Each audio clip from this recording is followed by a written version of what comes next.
Uma boa tarde a todos. Também saúdo com a paz do Senhor. Meu nome é irmão Alexandre Mota e neste dia eu gostaria de trazer uma mensagem do Senhor que se encontra na sua palavra. No livro de João, no capítulo 4, nós vamos ver um encontro muito especial de Jesus Cristo. Como nós sabemos, Jesus Cristo ele começou o seu trabalho evangelístico, o seu evangelho, a pregação das boas novas da salvação, com a idade de 30 anos. Então, a partir de 30 anos de idade, ele começou a andar por toda aquela região ali da Judéia, da Samaria, toda aquela região que hoje compreende o Estado de Israel. Então, o Senhor, ele nos dá um grande exemplo com o seu testemunho de que Jesus Cristo, sendo um grande Deus, ele tinha um grande amor pelas almas. Esse era o propósito do Senhor Jesus, a sua missão redentora, era salvar, libertar aquele que havia se perdido. Na lei de Moisés, a lei sempre apontava para o pecado, e as pessoas já não estavam mais obedecendo à ordenança da lei.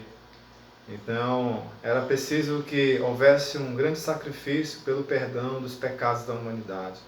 E o Senhor, antes de se oferecer como sacrifício vivo e agradável, e derramar o seu sangue por amor à humanidade, ele andou por várias cidades daquela região.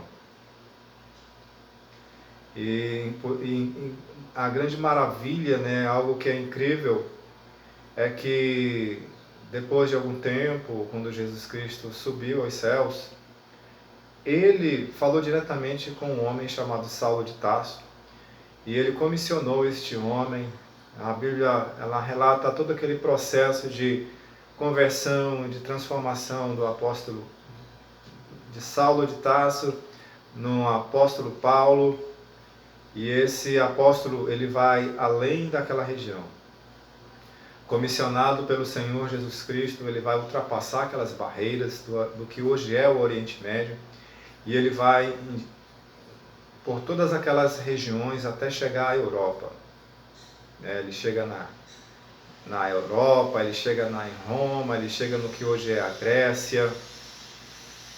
Então, o apóstolo Paulo, ele, semelhantemente ao Senhor Jesus Cristo, o apóstolo Paulo, ele fala em determinado momento assim, sede, pois, meus imitadores, como eu sou de Cristo Jesus.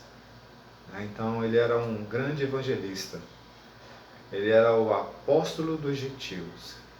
Quem eram esses gentios? E quem são esses gentios ainda hoje? Somos nós.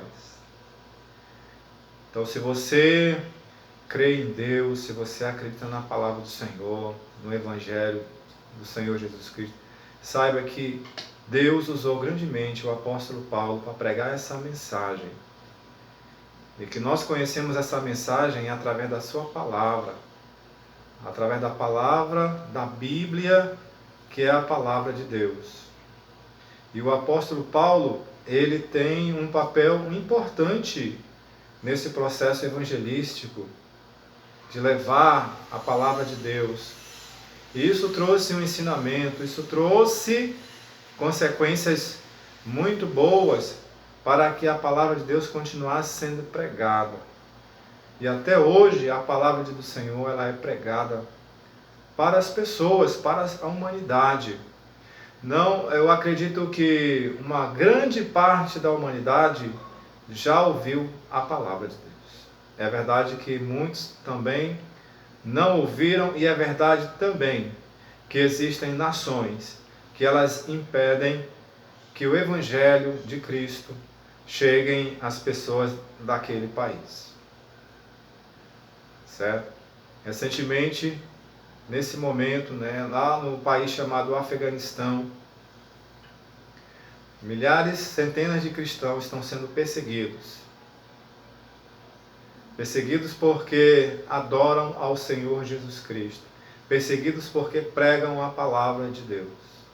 E nós que vivemos no nosso país, no Brasil, a lei, a Constituição, no artigo 5º da Constituição Federal, dos direitos individuais e coletivos, ela nos garante, ainda hoje, a liberdade de você expressar e adorar e cultuar o Senhor nosso Deus. Toda a expressão religiosa ainda é permitida no nosso país. Então você hoje ainda tem essa liberdade. Você hoje pode clamar o nome do Senhor, você pode ir para a igreja, você pode levar a sua Bíblia junto com você. Mas lembre-se, existe um livro na Bíblia chamado Apocalipse. E nesse Apocalipse, o apóstolo João, provavelmente ele é o último dos apóstolos que são chamados por Jesus Cristo. Aqueles que foram chamados diretamente, ele é o último apóstolo. Deus ele vai revelar a João, no livro de Apocalipse, as coisas que deveriam acontecer nos últimos tempos, nos últimos dias da humanidade. Até que o Senhor ele venha buscar a sua igreja. Amém? Mas você que tem a oportunidade hoje de entregar a sua vida para o Senhor, não perca tempo, não há mais tempo a perder com as ilusões deste mundo, com as filosofias deste mundo, com o conhecimento humano que não nos leva a Deus, e ainda mais com os nossos próprios pensamentos, as nossas próprias opiniões, os nossos próprios conceitos e até mesmo nossos preconceitos. Mas quando nós nos despimos de tudo isso e abrimos o nosso coração, abrimos a nossa mente para Deus, saiba que Deus, Ele sempre vai estar com você em todos os momentos. Ele vai ser o seu Senhor, o teu Salvador, o nosso Salvador. Amém? Então que Deus continue abençoando grandemente a sua vida. Mas lembre-se de uma coisa, meu amado ouvinte. Deus um dia, Ele vai cobrar de cada um de nós. Haverá um dia em que todo joelho se dobrará e toda língua confessará que só o Senhor é Deus. E o que você irá apresentar para Deus, o que você levará para Deus. Então a oportunidade é hoje de entregar sua vida para Cristo. Sua vida, seus projetos, suas metas, a sua família. Amém? Glória a Deus, aleluia, e louvado seja o nome do Senhor. Nós vamos falar então da mulher samaritana, no livro de João, no capítulo 4, e no versículo 7, diz assim: veio uma mulher de Samaria, tirar água, disse-lhe Jesus, dá-me de beber. Porque os seus discípulos tinham ido à cidade comprar comida. Disse-lhe, pois, a mulher samaritana: como sendo tu judeu, me pedes de beber a mim, que sou mulher samaritana? Porque os judeus, aí a Bíblia abre um parêntese, porque os judeus não se comunicam. Outras traduções dizem, porque os judeus não se davam com os samaritanos. Jesus respondeu e disse-lhe: se tu conheceres o dom de Deus, e quem é que te diz, dá-me de beber, tu lhe pediria, e ele te daria água viva. Versículo 11, disse-lhe a mulher: Senhor, tu não tens com o que tirar, e o poço é fundo. Onde, pois, tens a água viva? Amém? Quem é essa água viva, meu amado irmão? É o Senhor nosso Deus. Eu gostaria de dizer algo para você. A palavra fala assim que os judeus não se davam com os samaritanos. Por quê? Porque quando morreu o rei Salomão, o reino de Israel foi dividido. Então foi formado o reino do norte, cuja capital era Samaria, e o reino do sul, cuja capital era Jerusalém. Então, essa divisão entre os reinos, entre os israelitas, por si só, já causou um conflito entre eles, já causou uma separação entre eles. E a Bíblia diz, no livro de Reis, Segunda Reis, o Reino do Norte teve uma sucessão de reis. E a Bíblia diz que todos eles fizeram o que era mal perante ao Senhor. Agiram com impiedade, sem temor a Deus. E com o passar do tempo, eles começaram a sofrer as consequências das suas próprias ações. E Deus permitiu que povos estrangeiros dominassem o Reino do Norte, os samaritanos. E por fim, os samaritanos, eles caíram sobre o governo, sobre o império, nas mãos do Império Assírio. O Império Assírio, meu amado ouvinte da Palavra de Deus, eles formaram um exército. Historiadores comentam que eles são considerados o primeiro exército que organizado com táticas de guerra. Eles possuíam arqueiros, flecheiros, lanceiros. Foram os primeiros a equipar os seus carros com aros de ferro, certo? Há relatos também de que os soldados assírios montavam 2 soldados em um cavalo para facilitar o ataque aos seus adversários, seus inimigos.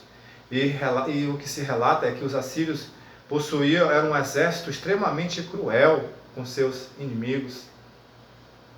Então, a sua crueldade era uma tática de guerra para amedrontar os seus adversários. E por fim, o Reino do Norte caiu sobre a mão do Império Assírio. Então o rei da Síria, ele pegou alguns israelitas, e mandou lá para outras nações estrangeiras, que era domínio dos assírios. E lá esse povo se misturou também na adoração a outros deuses. Houveram também uniões entre eles, casamentos. E aí o que ele fez? Ele também pegou povos estrangeiros, pessoas de outras nações, e levou lá para Samaria. E houve casamento entre israelitas e esses povos que adoravam outros deuses, que vamos chamar de povos pagãos, que adoravam outros deuses. Não adoravam ao Senhor Jeová. E houve o quê? Uma mistura de adoração, ou que algumas pessoas chamam de sincretismo religioso. E houve um casamento entre eles. Então houve uma mestiçagem, uma mistura de 2 raças. E os israelitas, os judeus, eles prezavam muito que não se deveriam misturar com outros povos. Na lei de Moisés já havia essa orientação. Deus havia dado essa orientação para Moisés, que os filhos de Abraão, a descendência, no tempo de Moisés, que eles não se casassem, que eles não tomassem por filhas povos de outras nações, porque eles iam adorar aqueles deuses. Deus, ele sabe de todas as coisas, ele conhece o futuro. O tempo, ele está na mão de Deus. Somos nós que nos inserimos no tempo de Deus. Deus, ele não age.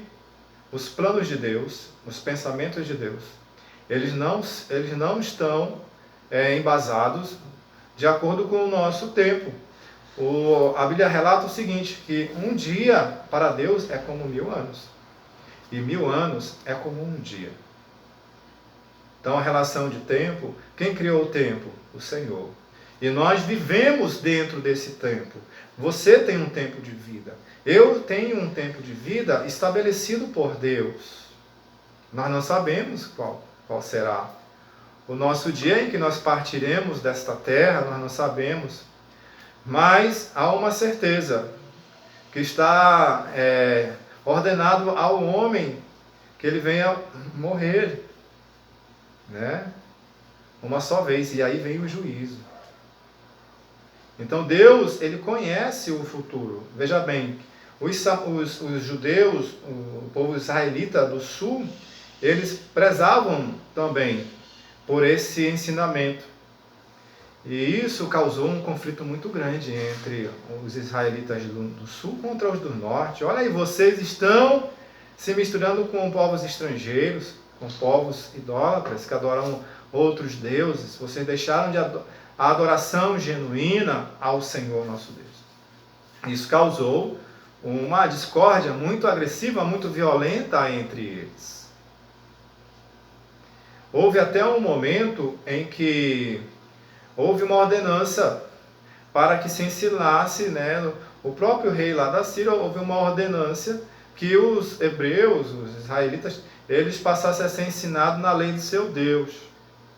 Então, no segundo livro de Reis, no capítulo 17, do versículo 21 e 41, então você pode ler todo esse capítulo, o capítulo 17 também, e ele vai mostrar que houve realmente uma iniciativa para que fosse ensinado na lei do seu Deus, mas aquele povo já estava com a mente, né, afastada das coisas de Deus, e eles adoravam a Deus, mas também adoravam outros deuses. E meu amado ouvinte da palavra de Deus, o Senhor, ele quer do ser humano, ele quer ele por completo. Ele não quer ele pela metade. O Senhor quer a sua adoração por inteiro. Ele não quer dividir um culto a ele e alguém que também cultua outras coisas. Uma pessoa que está dizendo que serve a Deus, mas que ainda continua a praticar as coisas que desagradam a Deus. Continua a praticar pecados sem temor a Deus, porque acha que aquilo é normal e que não tem problema nenhum, porque Deus é amor, Deus é misericórdia, Deus ele entende, Deus ele compreende. Veja bem, Deus é amor, Deus é misericórdia, mas ele espera do ser humano que ele se arrependa dos seus pecados.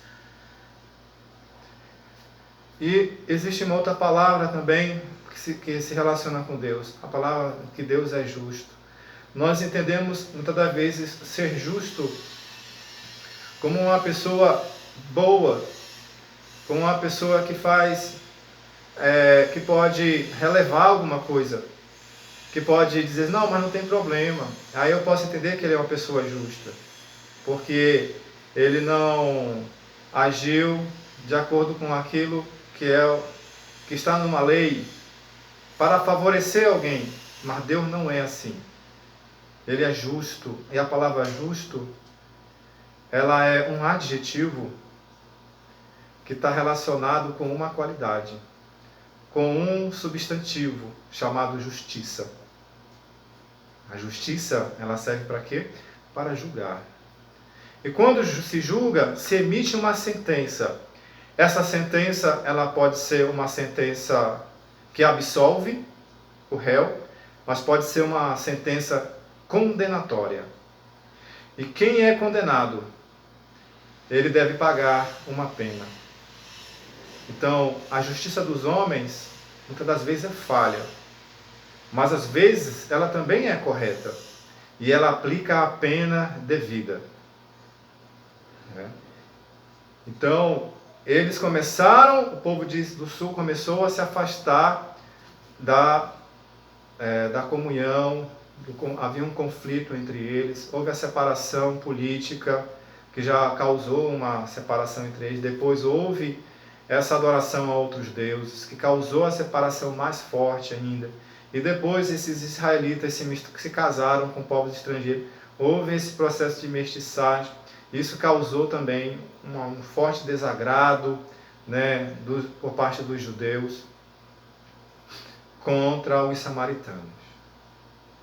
Então, essa é uma das explicações. Existe mais uma outra razão, mas nós vamos adiante, né, porque explica porque eles eram separados e fala que eles não se davam uns com os outros. Mas Jesus Cristo, ele não olha para as barreiras políticas. O Senhor não olha para as raças, ele não olha para a cor da pele, ele não olha para a condição social de ninguém, ele não olha para a aparência de ninguém, ele não olha para o status econômico de ninguém. Se uma pessoa é pobre, se ela é rica, se ela é milionária. Para Deus, o que importa é a alma da pessoa. Foi para isso que ele veio. E o seu grande amor pelas almas, veja bem, aquela mulher lá em Samaria, não é verdade? E ele foi lá atrás de ganhar uma alma, de salvar uma alma. O Senhor sabe de todas as coisas. E aquela mulher estava lá no lugar certo, no momento certo. E o Senhor sabia que tudo ia se encaixar no momento certo. Além dos samaritanos serem rejeitados, aquela mulher samaritana ainda sofria o preconceito lá na sociedade, né?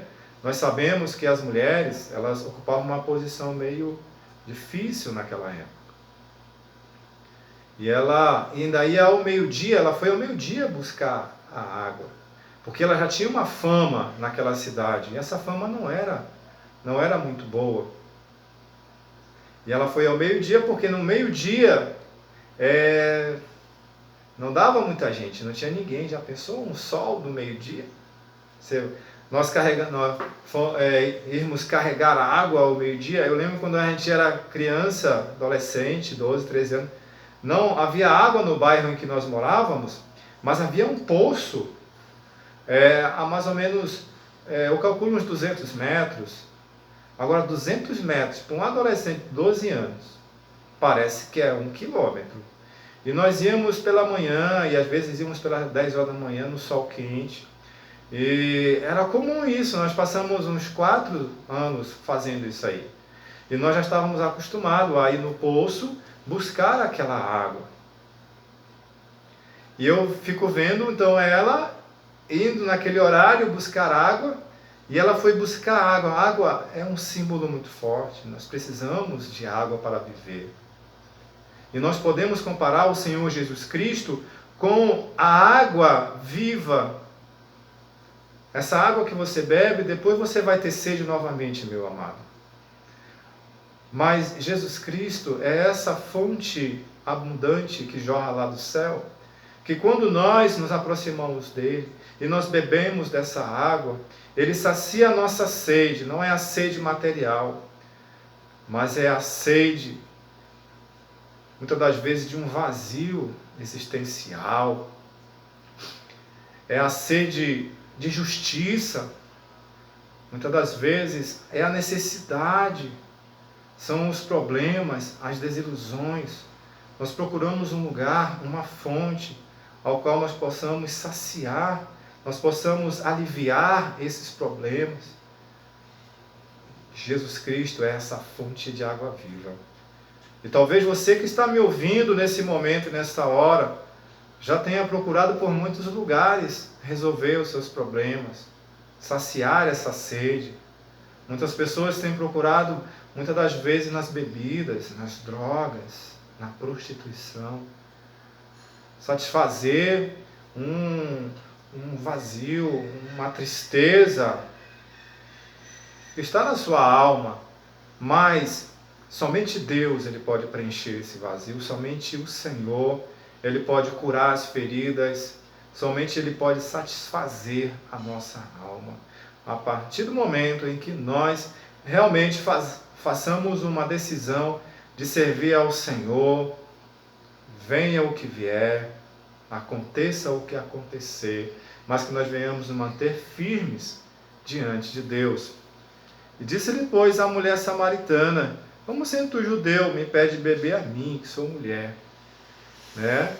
Então, os judeus não estavam com os samaritanos, e ainda mais Jesus, um homem ali também, ele era divino, mas também era humano, um homem, falar com uma mulher. E naquela época havia um cuidado muito grande em que as mulheres elas não não falariam com os homens assim nas ruas, nas esquinas e nas praças, porque na época o costume, né, havia um controle assim muito forte, né, da própria sociedade. A mulher era mal vista, né? Então Jesus Cristo, com seu infinito amor, ele quebra essa barreira e ele fala com esta mulher que é mal vista na sociedade, mostrando que ele é esta água viva. Como sendo tu, sendo judeu, pede de beber a mim, que sou mulher samaritana? E a palavra de Deus continua assim. Jesus respondeu: se tu conheceres o dom de Deus, que é um dom, é um presente de Deus. E quem é que te dizes? Olha, quem é que te diz? Quem é que tá... Veja bem, aquela mulher teve uma experiência única na vida, né? Talvez você gostaria de ter tido essa experiência de falar face a face com o Senhor Jesus Cristo e olhar nos seus olhos, olhar no seu rosto, né? Jesus Cristo, ele era uma pessoa muito bonita. Por quê? Porque ele emanava paz, emanava o amor, emanava uma tranquilidade. Mas no momento de falar a verdade, ele era verdadeiro, ele era positivo e ele era justo. Quando alguém é verdadeiro, quando alguém é justo, quando ele fala o que é certo, a justiça prevalece. Jesus Cristo é esse Deus Todo-Poderoso. E ela continua assim: disse-lhe a mulher: Senhor, tu não tens com que tirar, e o poço é fundo. Onde, pois, tem água viva? Quantas pessoas não estão em busca desta água viva? Estão com sede. Jesus Cristo é esta água, meu irmão. Nós precisamos dar lugar a Deus e a voz de Deus na nossa vida. Nós temos que parar mais com esse negócio de ouvir muito o nosso coração, né? Parar mais de ouvir muito as nossas opiniões, nossos próprios pensamentos. Que tal nós darmos lugar ao pensamento de Deus, à palavra de Deus?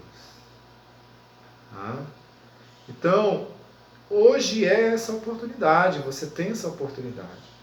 Quem sabe você já vem trilhando um caminho, seguindo seus próprios pensamentos. Eu sou dono de mim mesmo, eu sei o que eu faço, eu sou dono da minha razão. Mas que tal quebrar isso?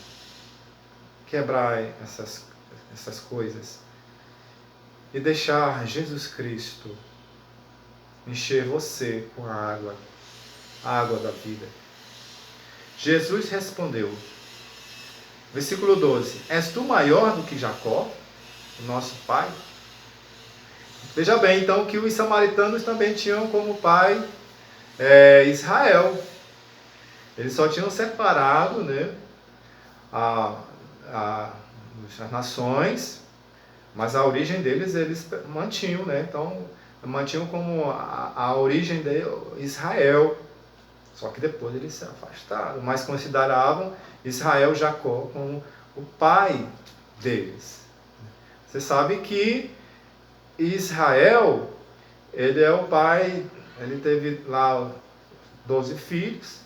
Esses 12 filhos, eles formaram 12 tribos, que depois foram chamadas das 12 tribos de Israel. E esse povo se multiplicou grandemente. Você nem imagina a quantidade de pessoas. Então, ele gerou uma nação. Assim, aquilo que foi prometido para Abraão, lá no passado o Senhor disse que ele não tinha nenhum filho, mas Jesus prometeu para ele que a geração dele ia ser tão incontável quanto os grãos da areia da praia. E isso se cumpriu. E tem se cumprido até os dias de hoje. Amém? E ele continua bem assim: és tu maior do que Jacó, o nosso pai, que nos deu o poço, bebendo ele próprio dele? Né? Veja bem, aquele é um poço de Jacó. E os seus filhos e o seu gado? Jesus respondeu e disse-lhe: qualquer que beber dessa água tornará a ter sede. Mas aquele que beber da água que eu lhe der, nunca terá sede. Porque a água que eu lhe der se fará nele uma fonte de água a jorrar para a vida eterna. Amém? Para a vida eterna. Disse-lhes a mulher: Senhor, dá-me dessa água para que eu não mais tenha sede e não venha aqui tirá-la. Então ela já estava, cansada daquela rotina. Talvez você já está cansado, de tanta coisa que aconteceu. Parece que os dias são sempre os mesmos, não acontece nada diferente, não há esperança, não há perspectiva de coisas melhores. É sempre a mesma coisa. O custo de vida aumentando, o desemprego, a violência aumentando. Alguns dizem: não, mas sempre houve violência, sempre houve doenças, sempre houve terremotos. Sim, sempre houve. Só que no nosso tempo, a Bíblia diz assim, que nos últimos dias, por se multiplicar a iniquidade, o amor de quase todos se esfriaria. Então, essas coisas ruins estão se multiplicando. Está aumentando o número de epidemias. Já não se chama epidemia, já se chama pandemias. Tem aparecido a cada dia mais e mais doenças. A violência, ela tem aumentado exageradamente. Até o número de terremotos tem aumentado. E no nosso país, que é o Brasil, eu lembro que eu era garoto, dificilmente eu ouvia falar de ciclone. E lá no sul do país já aconteceu um ciclone. Ventos muito fortes. Até na região em que nós moramos, na região norte do país, não se via falar em tremores. E hoje já se fala, que a terra se movimentou aqui também nessa região, que os prédios balançam um pouquinho, ninguém percebe muito. Mas isso é igual uma doença. A doença, ela começa devagarinho, a pessoa sente um incômodo, mas está tudo bem. Depois vem aquela dorzinha, aí toma um remédio, um analgésico, e passa. Aí depois ela vai aumentando, o analgésico não dá jeito. Até o momento que a doença se